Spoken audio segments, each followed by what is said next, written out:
ex-ator, né? Praticamente hoje estou fora, apenas sou assistente de teatro, né? Assisto, né? Eu comecei a carreira no Teatro Juvenil. O Teatro Juvenil era um teatro que foi fundado em 1946 e ele funcionou até 1964 aproximadamente, né? Era um teatro dos padres da Paróquia São Sebastião, de Alto Amazonas, era o melhor teatro que existia aqui em Manaus, né? E ali funcionou um grupo de teatro juvenil.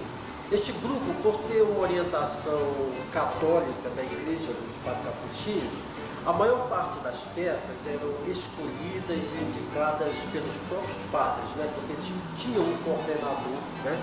Que escolhia os textos, né? E dava para os atores. Mas o teatro juvenil também, ele tinha uma certa independência, uma certa autonomia. Então o grupo, né, também começou a impor na escolha de peças, né? Então nós tínhamos a obrigatoriedade de um espetáculo anual, que era indicado pelos padres, que era o Milagre do Calvário, que era a vida, paixão e morte de nosso Senhor Jesus Cristo, que era encenado todo ano na época da Semana Santa. E além do espetáculo da Marte do Calvário, nós escolhíamos um texto, às vezes uma comédia, né, ou um drama de Pedro Bloch, e encenávamos também durante o ano. Eram aproximadamente 2 espetáculos por ano. O Milagre do Calvário, por obrigatoriedade, e este outro texto, que era a escolha dos atores, ou também indicado pelos padres. E tínhamos também as Tardes Alegres, né? As Tardes Alegres, ela foi criada, inclusive no depoimento de uma das pessoas mais antigas do grupo, Luiz Lima, e o próprio Virgílio, de que a Tarde Alegre surgiu porque havia muita gente, muitos atores que não tinham papéis nas peças, né? Às vezes as peças eram um pouco, no Milagre do Calvário não, porque tinha muita gente. Mas quando eram outras peças, às vezes a peça de 8, 10 personagens, a maior parte ficava sobrando. Então a Tarde Alegre era um meio de aproveitar esse pessoal. Então o programa das Tardes Alegres era todo domingo à tarde. E era um programa para criança, né?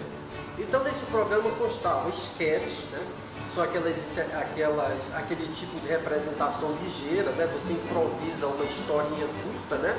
E os atores improvisam a fala e encenam como se fosse um teatro. Inclusive esse tipo de esquete nós encontramos depois de muito nos Trapalhões. Eles fazem aquele esquete da sonâmbula, né? Os Trapalhões fizeram uma vez, eu vi na televisão, aquilo nós fazíamos no Teatro Juvenil. E além das esquetes tinham números musicais, né, de dupla, tipo dupla sertaneja, às vezes, programa humorístico também imitando assim, esse sertanejo. E havia seriados. Os seriados eram um episódio toda semana. Nós plagiávamos o cinema, né? Inventávamos uma história de briga de bandido com um artista, e toda semana, todo domingo passava uma série, quer dizer, até 8, igualzinho no cinema. E então eu comecei nesse teatro. A minha primeira experiência, claro, quando eu entrei, estavam selecionando atores para o Milagre do Calvário. Aí eu entrei para o Teatro Juvenil, levado por um colega de ginásio, né? E eu gostava muito de cinema, né? E o teatro me chamou a atenção. E o colega disse, vamos que... ele é colega de ginásio, né? Vamos que lá nós conseguimos um papel. Então eu entrei no Teatro Juvenil. Bom, o primeiro papel foi de Milagre do Calvário, eu peguei uma daquelas pontas, né? Porque na época do Teatro Juvenil, para o Milagre do Calvário, tinha um elenco quase que definido, né? Quer dizer, aqueles grandes papéis, como Cristo, Pilatos, Judas, Caifás, esse era feito pelos grandes atores do Teatro Juvenil, né? Que era Azevedo, José Azevedo, o Virgílio, Francisco Barbosa, quer dizer, eles pegavam esses melhores papéis. E os atores novos, né? Esse que estava entrando, fazia papel de soldado, fazia extra naquelas cenas de multidão, fazia pequenos papéis, né? Com poucas falas, né? E então eu comecei justamente nessa peça, O Milagre do Calvário.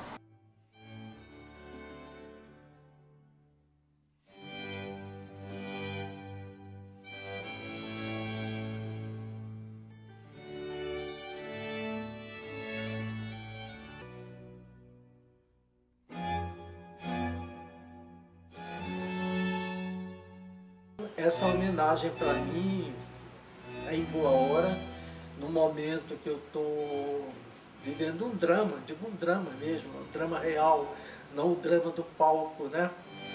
E para mim é muito bom, me faz assim sentir bem e me sinto muito agradecido pelo que estão me dando, né? Por essa homenagem.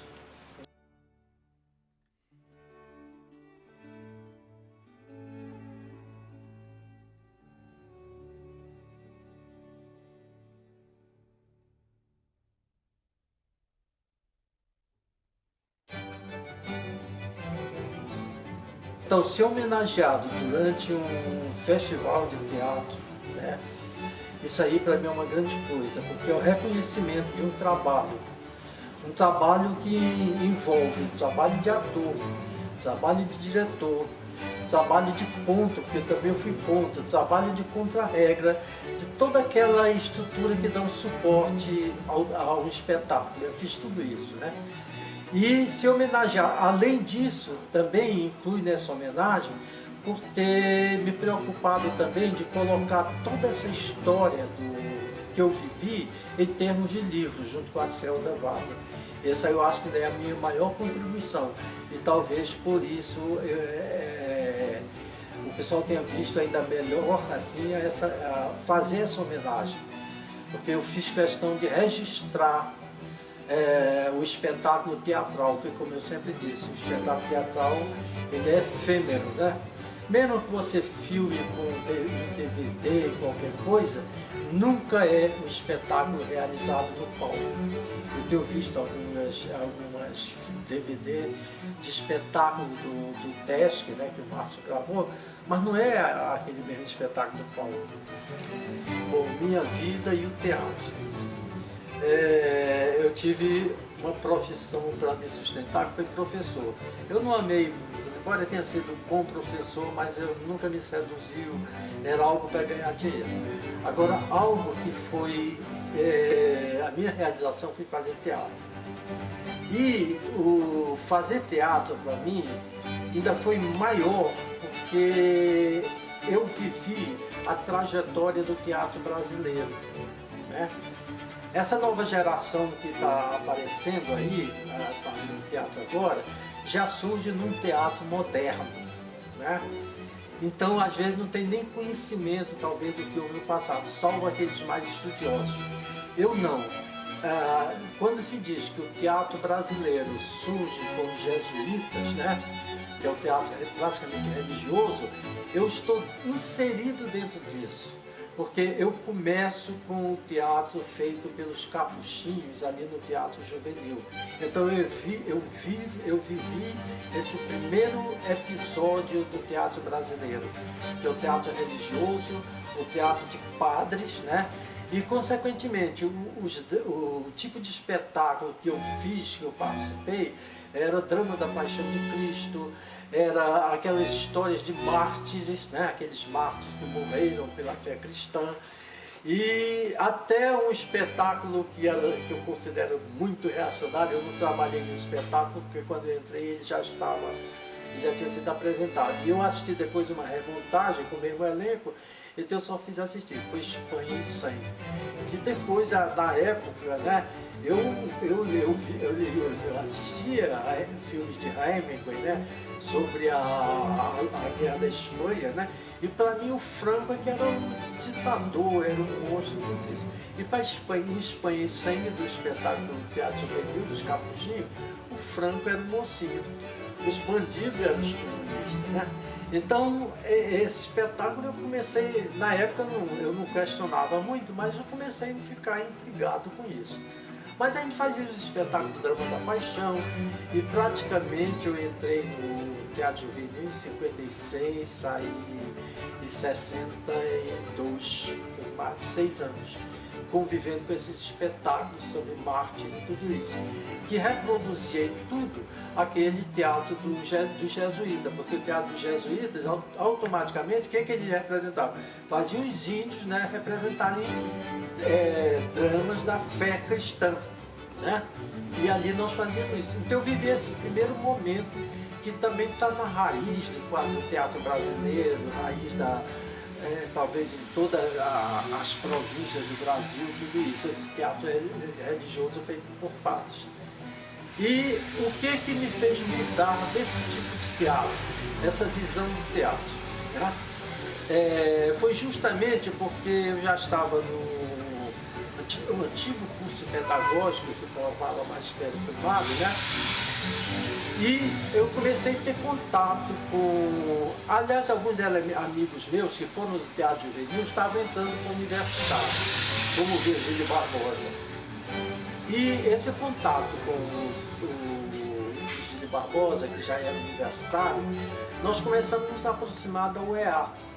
Não é a universidade não, é um dos estudantes do Amazonas.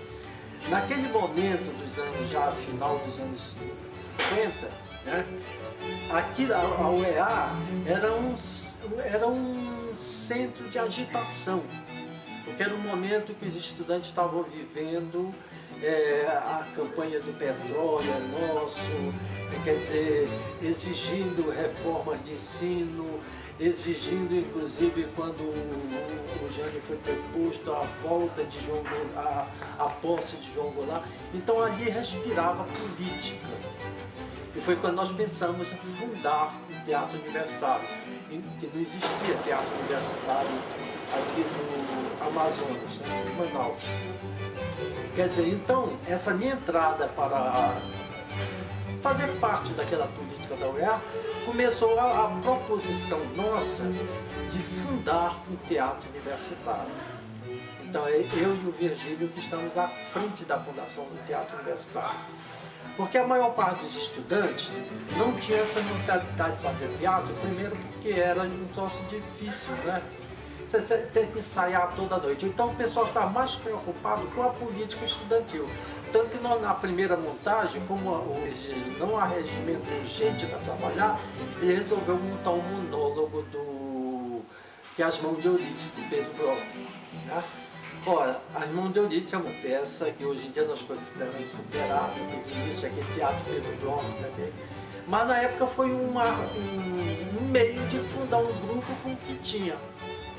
E é justamente eu faço o personagem, eu faço o contra-regra, ponto, tudo aquilo, né?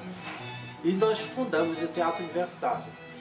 E logo em seguida, quando nós estávamos com esse espetáculo, vem a proposta do Pascoal Carlos Magno, né, para participar do Teatro Universitário do Amazonas, participar do Festival Nacional de Teatro dos Estudantes. Esse festival, ele era muito famoso porque ele conseguia reunir o que havia de melhor no teatro brasileiro feito por estudantes. E esse teatro universitário superava até o teatro profissional, porque nos anos 50, o teatro profissional ainda tinha muito daquelas peças de Pedro Bloch que fazia sucesso, né? Como Dom Estefa, e tantas outras peças que eram montadas pelos profissionais. E o teatro universitário não.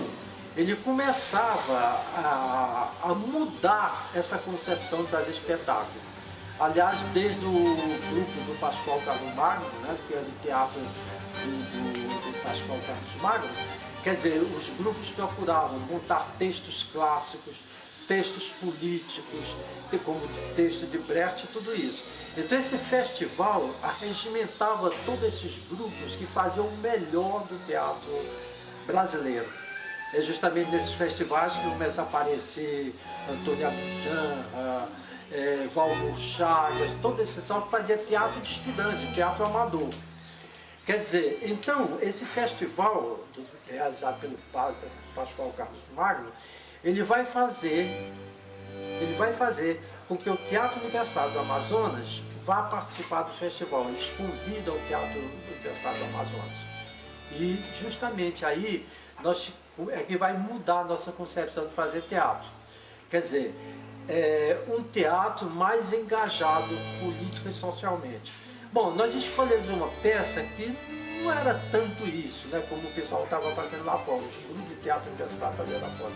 Mas era uma peça da Raquel de Queiroz que abordava a Beata Maria do Egito que abordava aquele fanatismo religioso do Nordeste e como a polícia tratava esses movimentos sociais.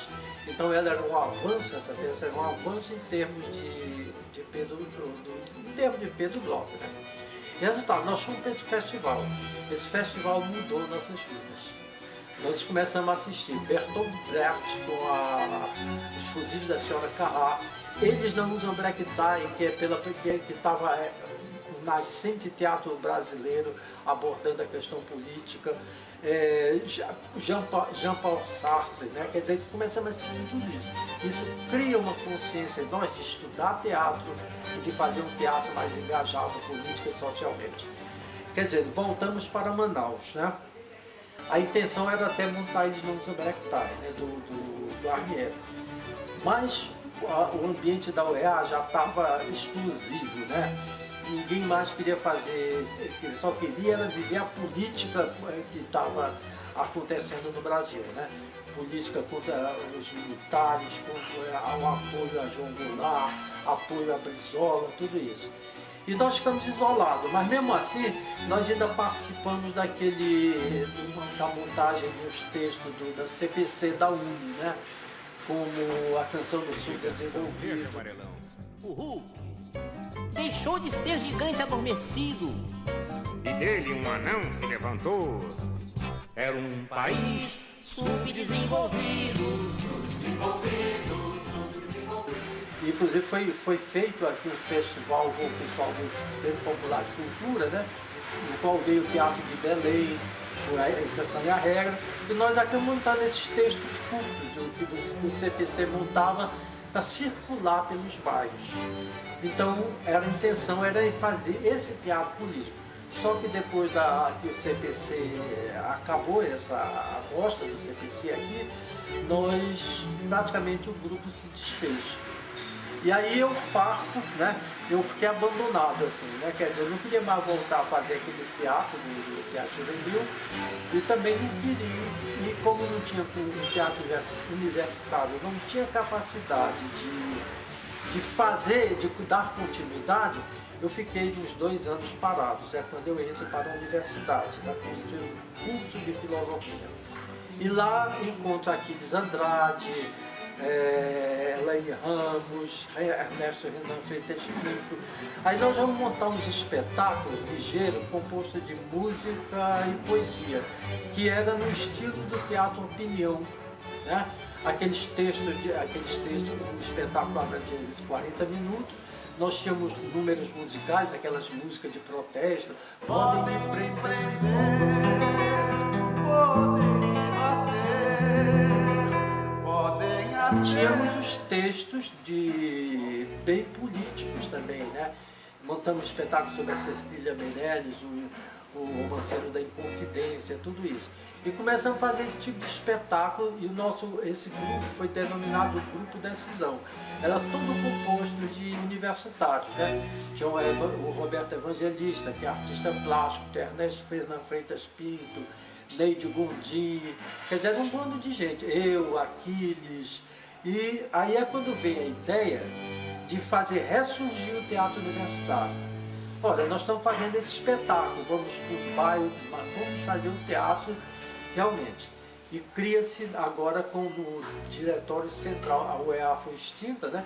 Aí cria-se o Diretório Central de Estudantes, que foi o primeiro, o presidente foi o Irã, né? Não me lembro do sobrenome dele.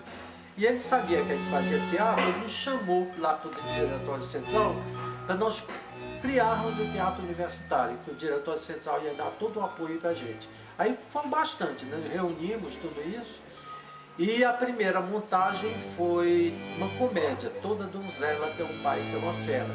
Essa comédia tinha sido montada pelo Teatro Oficina, né? Embora como comédia, que o pessoal tem muito preconceito aqui no Amazonas, então montar comédia Então, mas essa peça tem aquelas gozações, o pai da donzela é o general, né? Então tem toda essa coisa. Isso fez ressurgir o teatro universitário. Daí nós começamos a dar continuidade. O segundo espetáculo seria Brecht, né, que foi A Exceção e a Regra. do qual nós participamos do 4º Festival Nacional de Teatro de Estudantes. Depois ainda montamos o Espião, quando o Nelson Menão veio para Manaus, ele entrou para o nosso grupo, antes do teste. E depois do Espião, o grupo praticamente se extinguiu. Aí eu e o Aquiles, não, vamos dar continuidade, nós estávamos saindo da universidade, aí reunimos algumas pessoas, tinha um rapaz e uma moça que era excedente do curso de medicina, e eles queriam fazer teatro. Aí nós criamos o grupo 7. No início eram só 7 componentes, depois entrou mais. E nós montamos um espetáculo que era para participar de um festival de cultura aqui em Manaus. Esse espetáculo era uma colagem de texto do Marinetti, que é um autor italiano, né? E também tem um texto de Shakespeare. Fizemos uma colagem e pegamos como para unificar esses textos dispersivos, assim, nós pegamos um filme do Felipe de Broca, Esse Mundo é dos Loucos, no qual era uma cidade que, na época da guerra, uma cidade que estava ameaçada de ser destruída por uma bomba que foi solta lá. Aí a população toda foge e fica apenas os loucos na cidade. Aí esses loucos passam a encenar os espetáculos curtos, né? Eram vários tipos de espetáculos, inclusive o monólogo de Shakespeare, Ser ou Não Ser.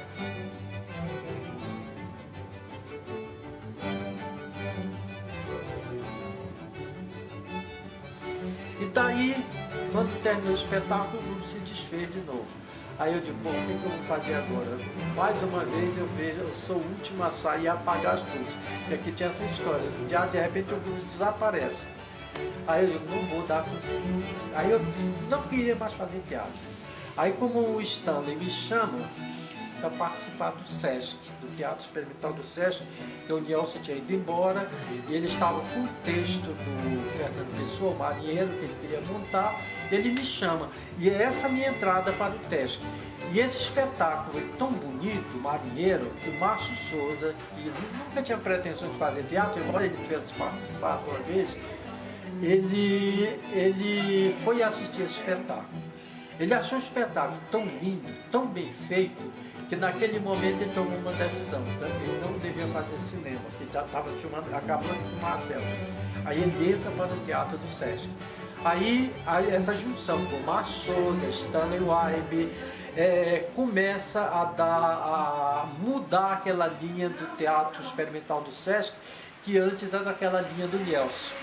Aí vem a Juricaba,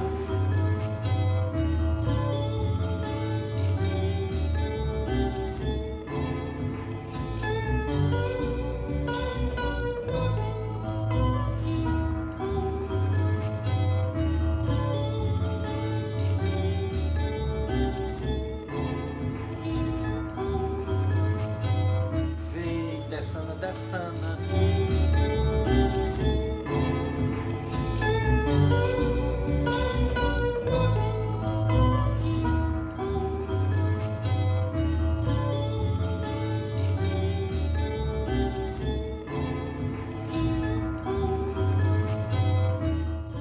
Folias do Látex.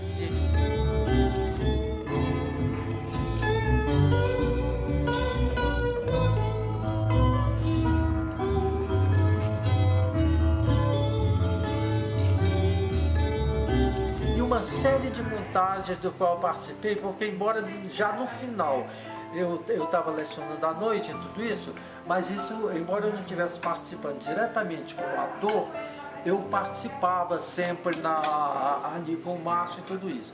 E até 82, que foi a resistiva ascensão do Boto do Cuxi, eu acompanhei toda a montagem do espetáculo. É quando o Teatro do Sesc sofre uma intervenção e o grupo se acaba. Aí a partir dali, me deu um desânimo, né, com o fechamento do Teatro do Sesc, eu disse, não, chega, né?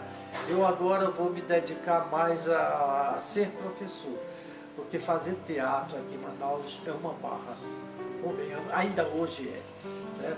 Hoje é o pessoal que faz teatro, é o pessoal que se dedica mesmo, que depois sai querendo vender o espetáculo, não consegue. Às vezes as pessoas não vão assistir o espetáculo, quer dizer, você tem que estar mendigando até para as pessoas irem assistir o espetáculo. Então tudo isso deixa um certo desânimo. É quando me vem a ideia de passar toda essa minha experiência para um livro.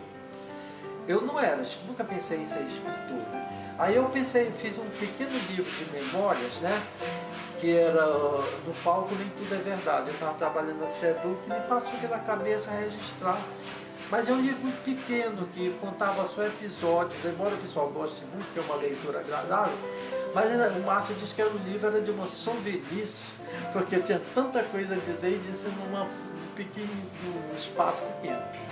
E é quando, conversando com a Celda, quando ela publicou um livro sobre cinema, eu disse: Celda, o cinema está bem documentado aqui no Manaus, existem vários livros, agora o teatro está perdido isso. Aí ela disse: então tu vai escrever. Foi a Celda que intimou para que tu vai escrever. Eu disse: Celda, eu não sou escritor. Ela disse: não, então a gente vai fazer junto tudo isso. Então nós montamos o cenário de memórias, né? No qual restituímos a história do teatro escola, né? Que às vezes você vê referências, mas nunca via toda uma história do teatro escola, do teatro juvenil, né? Toda a história do teatro juvenil, teatro do Luso, que tem uma história também muito grande, do teatro universitário, teatro de Alfredo Fernandes, quer dizer, todos aqueles grupos que existiram desde 44 a 68. E esse livro foi até aquele jornalista de São Paulo, Jefferson Del Rio, ele disse que é um ensaio vigoroso sobre o teatro amazonense. A opinião de um jornalista como Jefferson Del Rio, né, tem um valor muito grande com uma obra que a gente não pensava que tivesse tanta repercussão. E logo em seguida veio esse outro trabalho, a história do TESC, que é na visão do ator, né? Que o TESC tem uma visão, tem um livro definitivo do Márcio, né? Que é Palco Verde, mas é aquela visão do diretor, do dramaturgo, quer dizer, não tem o dia a dia do ator, né? Das brincadeiras do grupo, daquelas coisas tudo. E esse livro resgata isso. Estamos também com outro quase pronto, que é a história de quase todos os grupos teatrais que surgiram desde 68, dos anos 72, mais ou menos, até agora 90, né? Procurando falar sobre todos esses grupos, sobre as pessoas que fizeram, porque geralmente esses grupos sempre tem um líder, né, que é o responsável por toda a história do grupo, né? E esse livro só está faltando ser alinhavado para dar porque senão vai ficar todos os grupos isolados um do outro. Aí eu disse assim: agora, Celda, eu agora não sei se eu tenho condições, mas vê se tu procura fazer essa coisa agora de ligar essa história dos grupos. Inclusive tem grupos importantes como Gruta, e várias outras pessoas aí que fizeram teatro, né? Tem também lá, embora a realização do Sérgio Cardoso com o teatro estudante, né? Fazendo, porque teve uma época que os estudantes do Amazonas faziam teatro. Hoje em dia nem vão olhar que dirá fazer. Quer dizer, tudo está registrado nesse novo livro que a gente está tentando, inclusive, arranjar uma publicação para ele, né? Para mim, o que eu diria para o pessoal que está fazendo teatro, ler sobre teatro. Eu não digo ver teatro, porque aqui vocês, nós temos dificuldade de ver teatro, e o que vem para cá é da pior categoria para se exibir no Amazonas. Eu assisti muito teatro. Quando eu ia para Rio, São Paulo, eu tinha programa, eu tenho um amigo de São Paulo, que as últimas vezes que eu ficava na casa dele, ele trabalhou aqui no TESC com a gente, o Calixto. Eu tinha espetáculo para toda noite, tinha tudo quanto era espetáculo. E ler teatro. Antes que eu me desfiz da minha biblioteca, eu tinha quase uns 200 livros sobre teatro. Quer dizer, Stanislavski, o Teatro Pobre de Grotowski, várias obras sobre Brecht, né? Li Shakespeare, lê a peça de Shakespeare. Isso dá uma cancha muito grande para você fazer teatro. Porque se você fazer teatro, você abre um livro, Lá no Sesc, no Teatro Experimental do Sesc, tinha atores que quando o Márcio, quando ia montar uma peça e obrigava o pessoal a ler, como o Fulano Datas, que ler sobre o aspecto, tinha ator que não achava que aquilo não era necessário, que para o ator bastava boa expressão corporal e voz, quer dizer, isso era suficiente. Não é. Não é. Ou você lê, ou então o seu personagem vai se perder. Para mim, Hamlet é mais importante do que a Bíblia, né? Aquele monólogo de ser ou não ser, até hoje, eu tenho um fascínio muito grande por aquilo. Eu encerrei no meu livro, Cidade e Memória, quando a Celda me fez essa pergunta. Ednei, o teatro valeu a pena? Eu digo, aí eu plagiei Fernando Pessoa, né? Ele diz, numa versão cabocla, né? Tudo vale a pena, maninha, quando a alma não é jetinha. Eu acho que isso sintetiza a minha opinião sobre ter feito isso.